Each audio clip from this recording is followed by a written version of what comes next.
hari ini kita akan lanjut ke tahapan yaitu membuat catatan dari teks yang sudah kita baca. Nah, oke. Nah, pahamilah bahwa membaca itu adalah fase pertama ya. Fase pertama sebelum kita menulis.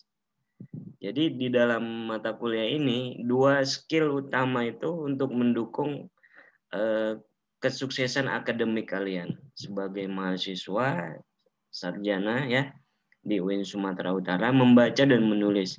Itu kemampuan linguistik yang sangat penting, kemampuan bahasa.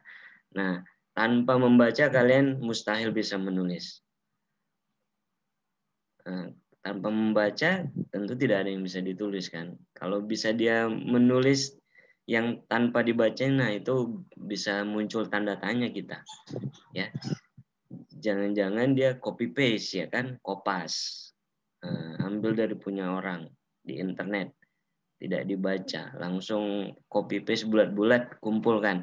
Nah itu dia budaya yang tidak bagus, yang tidak boleh ada di UIN ya. Itu dilarang keras. Nah, jadi membaca itu kunci utama untuk kita membuka wawasan dan untuk mengaktualisasikannya dalam bentuk tulisan. Nah, kita sudah membaca secara secara detail, membaca secara terbimbing. Dan itu adalah tahapan pertama kita dalam nanti mengasah kemampuan menulis ya, writing skill.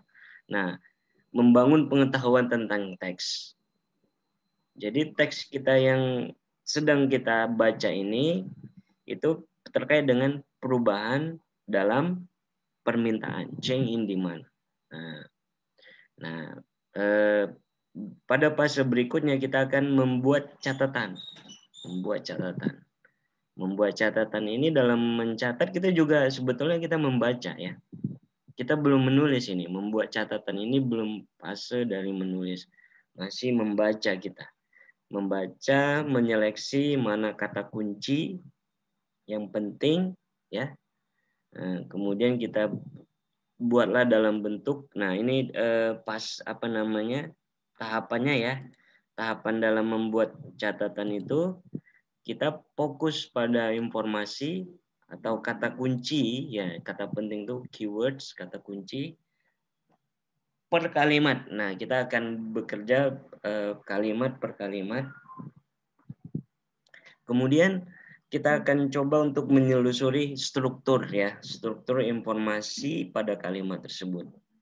Nah, mulai dari kata pertama, subjek misalnya, predikat, objek, keterangan, nah itu namanya struktur informasi. Kita akan membuat catatan itu berdasarkan strukturnya. Nah, karena kita fokus pada hal yang penting, hal-hal yang tidak penting itu yang kurang penting ya. Yang kurang penting itu untuk saat ini kita bisa abaikan. Apa itu? Misalnya grammarnya. Nah, grammarnya tidak perlu. Karena kita sudah membaca kemarin tanpa grammar ya, kita sudah paham ya kan? Karena kita sudah membaca sebelumnya.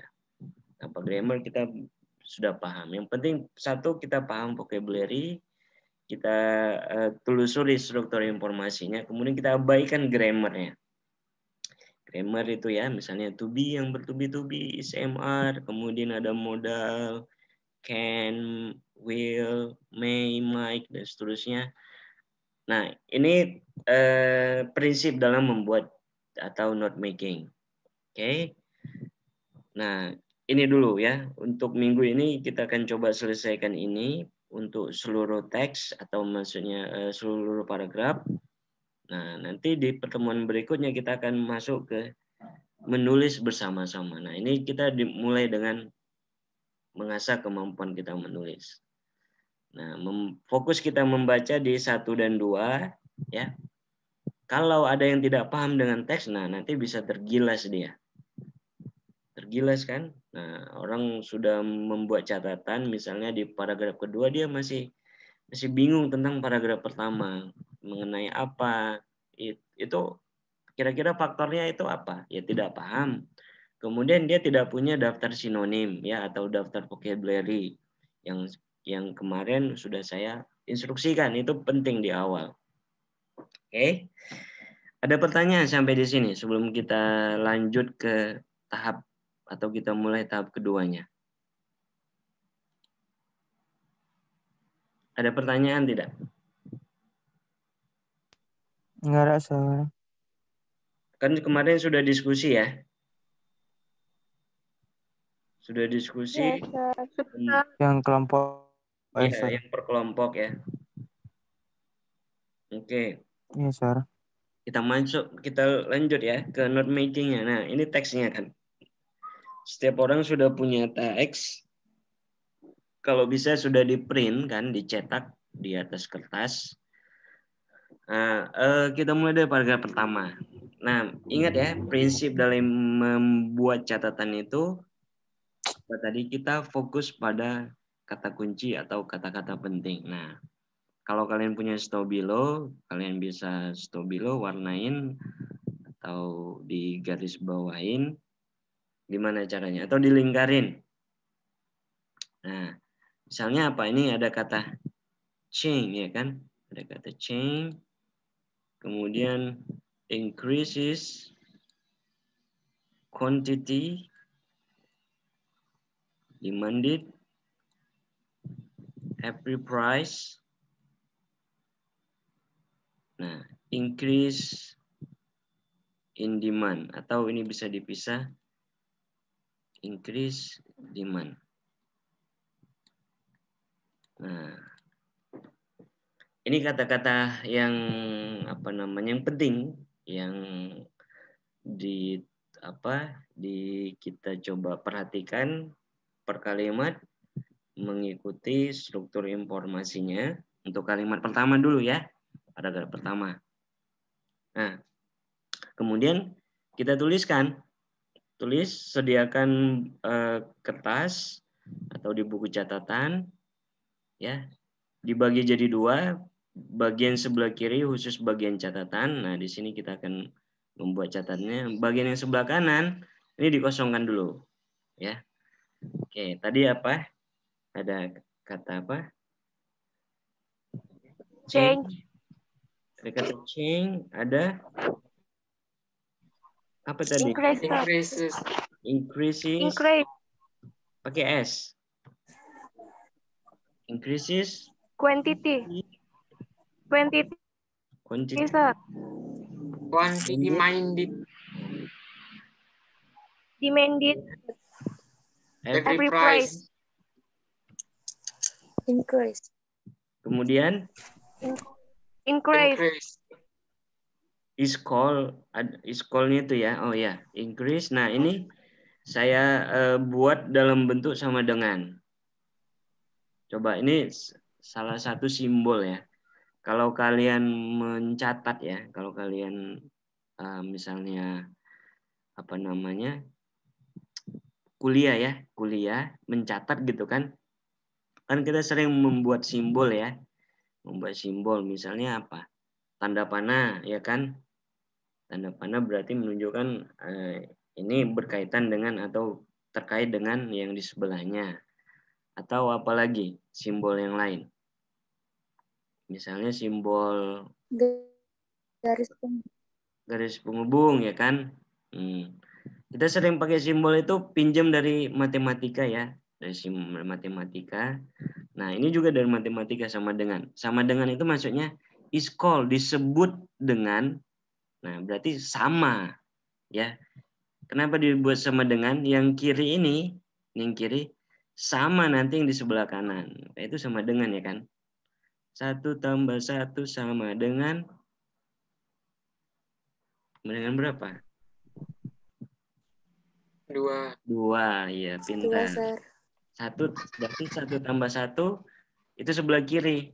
Sama dengan yang sebelah kanannya 2. Makanya kita gantikan dengan sebelah kanan. Kalau kalian punya simbol lain, ya silakan.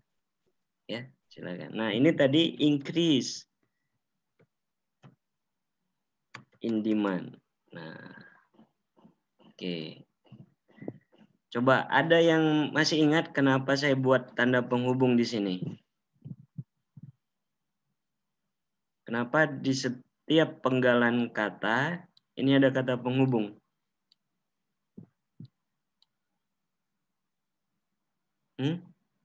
Masih ingat? Inilah yang menunjukkan itu adalah rangkaian. Jadi dia terangkai. Nah, ini kan kita cerita tentang mana tadi? Struktur informasi ya. Nah, ini struktur. Kalau struktur itu berarti dia susunan. Nanti kita akan menyusun. Tapi untuk saat ini kita mau tunjukkan bahwa kata per kata ini dia berhubungan atau sesungguhnya terangkai di kalimat awalnya, kalimat aslinya. Oke. Nah, change increases quantity demanded at every price increase in demand. Nah, selesai untuk catatan yang pertama, kalimat pertama. Nah, sambil kalian mencatat seperti ini, nah kalian bisa hitung ada berapa kata yang ada di sini. Nah, ada nanti kata-kata yang kita tulis di sini itu adalah kata yang penting, bahkan sangat penting. Saking pentingnya nanti dia berulang-ulang. Berbolak-balik dia muncul di keseluruhan teks yang sedang kita baca. Nah, jadi itu indikasinya kita harus membuat daftar kata. Daftar sinonim. Oke. Daftar sinonim. Berapa orang yang sudah punya daftar sinonim? Semuanya sudah punya? Saya. Sudah, Sir. Ya. Nah, Sudah, saya. kalau ada kata yang kurang ya, yang belum masuk, nah bisa dilihat dari catatan yang nanti atau yang sedang kita buat ini. Oke. Itu nanti manfaatnya kalau kita buat sinonim. Lanjut. Nah, kalau kalimat keduanya coba. Mana saja yang perlu kita stabilo kan? Ada change. Kemudian Many variables. reduces. Quantity. Lagi. Nah, coba. Price. Demanded. Every Price. Price. Ya. Price. Decrease. Decrease. Demand. Demand. Nah. Oke.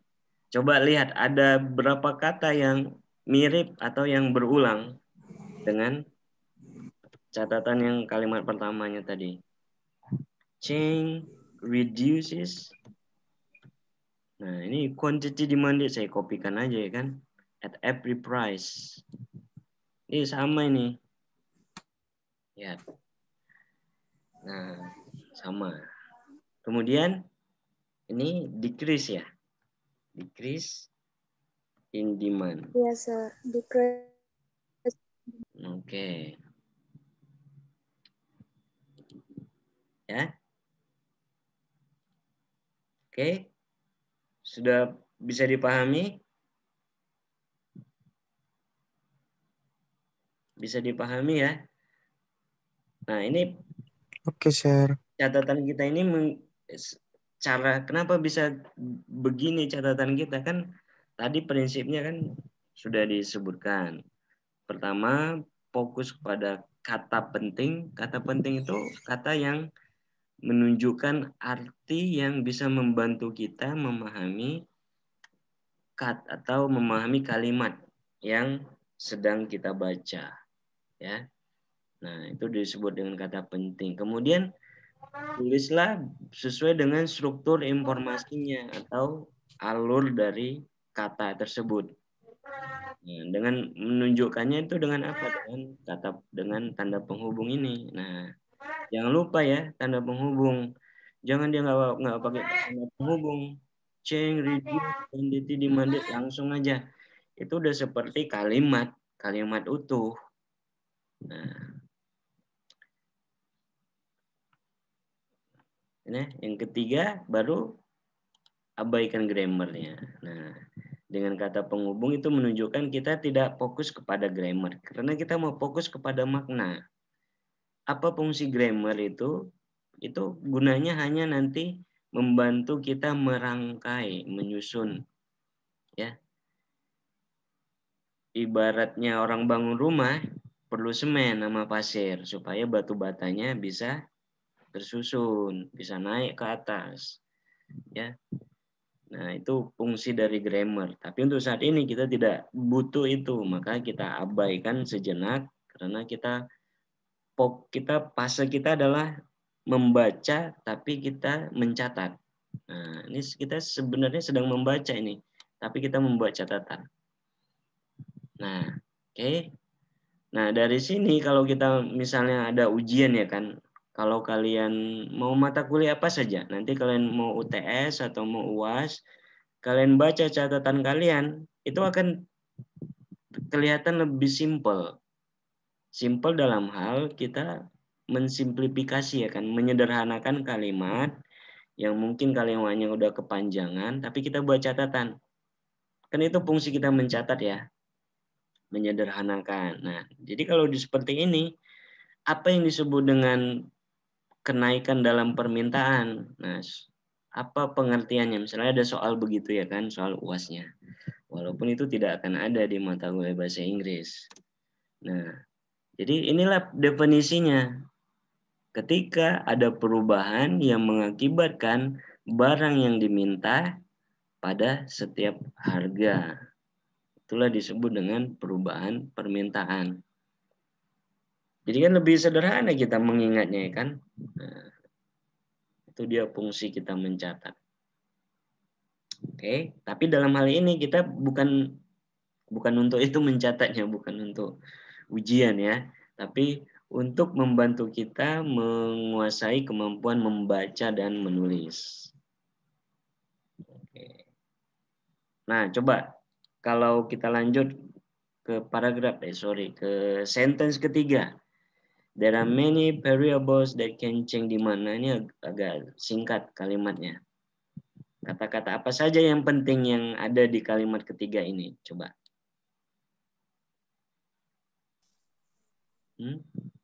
Variables.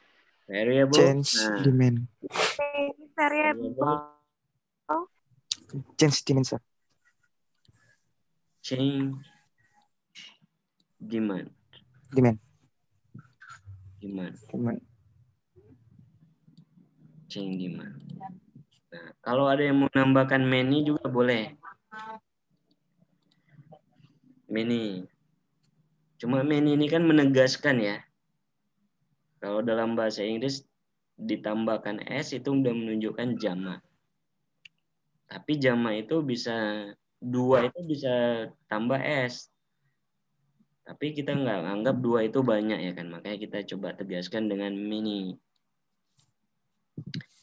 variables. Nah, coba kalau udah begitu bisa tuliskan di catatan kalian masing-masing. Many variables change demand. Demand. Alright? Okay, so mana tadi kalimatnya? Nah, ini. Here are the most important. Here are the most important. Ini kalau tidak mau dituliskan pun tidak apa-apa. Kalau mau tuliskan gimana? Inilah yang The most important. The most important.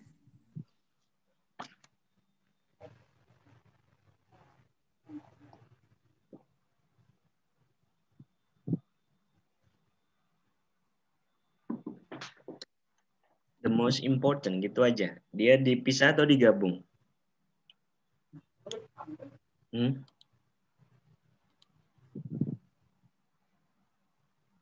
Dipisah atau digabung? Digabung, Sir. Digabung. The most important gitu. Kan itu kalimat. Dipisah kayaknya, Ustaz. Kalau dipisah apa aja yang dipisah? Here-nya nggak perlu. The, Saya rasa perlu lah. oh iya. Here the important. Nah, begini aja. Nah, jadi Oh, here most important. you are the most. Nah, oke. Nah, ini untuk paragraf pertamanya. Ya. Paragraf pertama. Oke, jadi ini yang 1, 2, 3, 4. Sorry, ini bukan paragraf kedua ya. Ini masih paragraf pertama. Saja, Pak.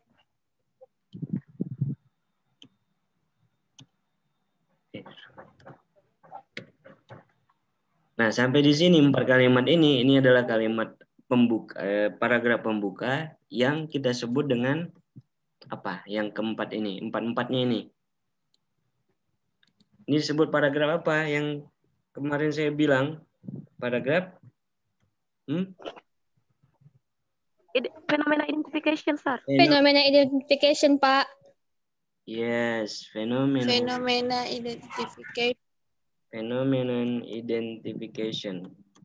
Apa fungsi paragraf ini? What are the purpose of this paragraph of phenomenon identification? Memberikan informasi latar belakang tentang apa yang fenomena yang terjadi, sir. Ya, memberikan atau menyatakan bahwa ada suatu fenomena yang sedang terjadi yang akan dijelaskan dalam paragraf atau dalam teks ini. Nah, teks ini keseluruhannya disebut teks apa? Factorial. Sebut teks apa?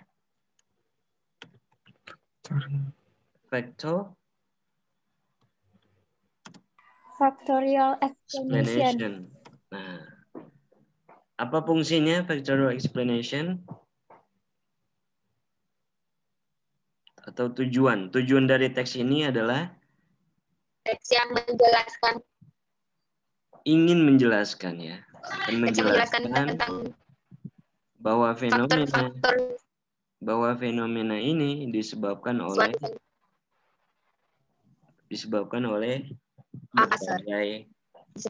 beberapa faktor akan dijelaskan. Nah, itu dia phenomenon identification. Oke, sampai di sini sudah paham? Sudah paham? Paham, Sir. Untuk paragraf pertamanya. Paham, Sir. Nah, nanti kita kita menulis ya.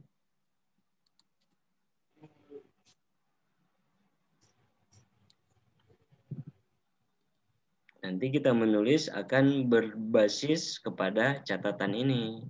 Nah, kita akan buat atau kita akan tulis ulang di sebelah kanan.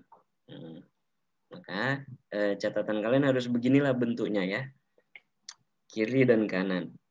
Kita mencatatnya di kiri, nanti kita menulisnya di sebelah kanan. Nah, oke.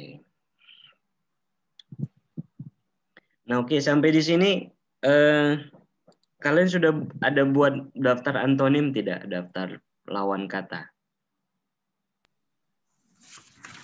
Ada yang buat daftar lawan kata? belum ada, Sir. Nah, berarti sudah bisa dimulai. Kalau kita lihat sentence 1 and sentence 2, ada beberapa kata di sini yang maknanya itu berlawanan. Yang mana yang berlawanan? Increase itu ya kan? Increase itu berlawanan dengan reduce. Reduce. Increase itu juga berlawanan dengan increase dan decrease. decrease. Nah.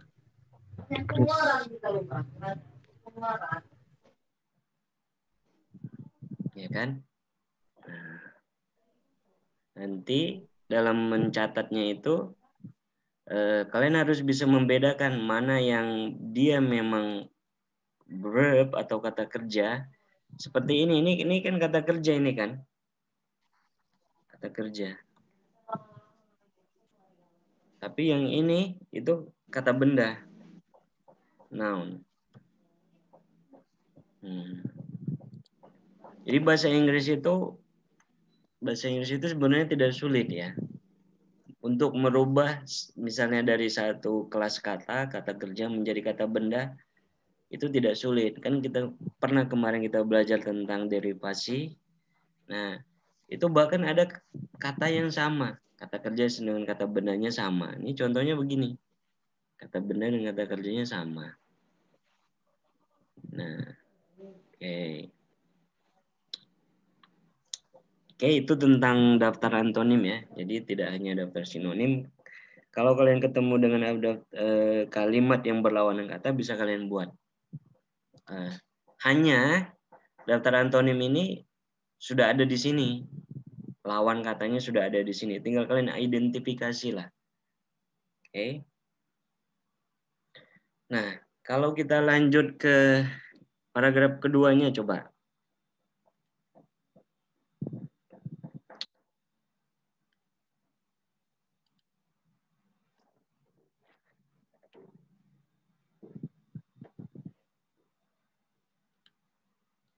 Coba paragraf keduanya, sentence 5-nya itu kan. Yang mana yang kita perlu stabilo. Ini kan kalimat awal ya, paragraf kedua. Sampai di sini seharusnya kan. Titik.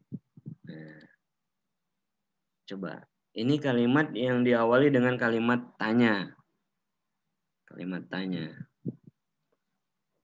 Yang mana yang perlu kita stabilo, karena dia kalimat tanya, kata tanyanya nggak jangan dibuang. Jadi what, kemudian happen, your demand, ice cream, when you lost ya, you lost Job. your job. Nah, tetap dia pakai tanda tanya, question mark in the end of the sentence.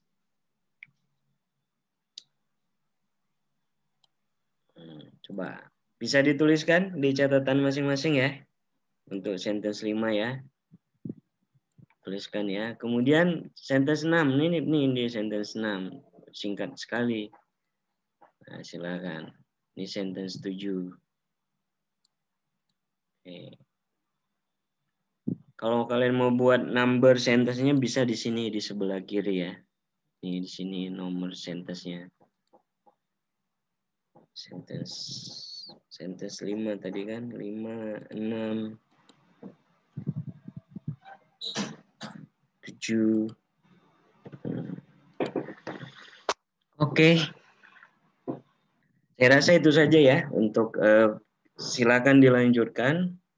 Nah, untuk ini kalian bisa berdiskusi kembali kalau dia mau per kelompok seperti kelompok yang kemarin boleh berdua atau boleh sendiri.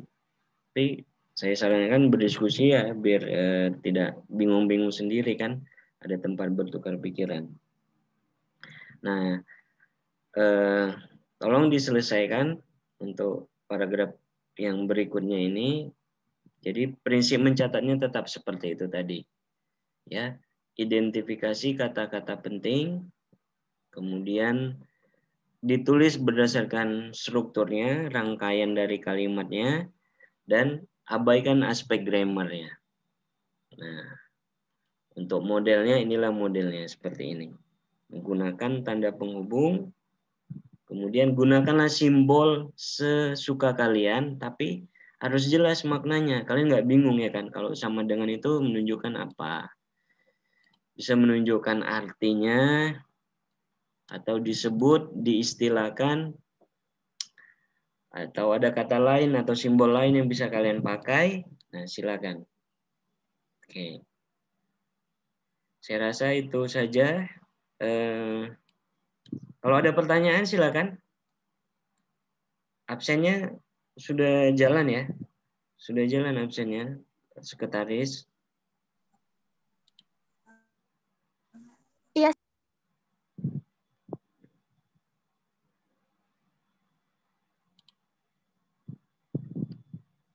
Sudah ya, sudah jalan ya. Nah, silakan kalau ada pertanyaan. Kalau tidak kita padakan aja ya. I think that's all for our practice, for not making practice for today. And I hope you can continue for the next paragraph. Following the principle, this one, following this principle or the step, yeah, in order to make a note for each of sentences. Because after this, once we complete the note making step, we will continue to the writing together from our notes. I hope you can follow. You can continue the learning, yeah, after this. And thank you for joining our class on Zoom for today. Thank you for your time, and I hope we can meet next week, yeah, next week. That's all. And don't forget the list of synonym, yeah, the antonym and the synonym. I think that's all. Thank you. And Assalamualaikum warahmatullahi wabarakatuh. Don't forget the attendance list sent to me, ya, sekretaris. Waalaikumsalam warahmatullahi wabarakatuh.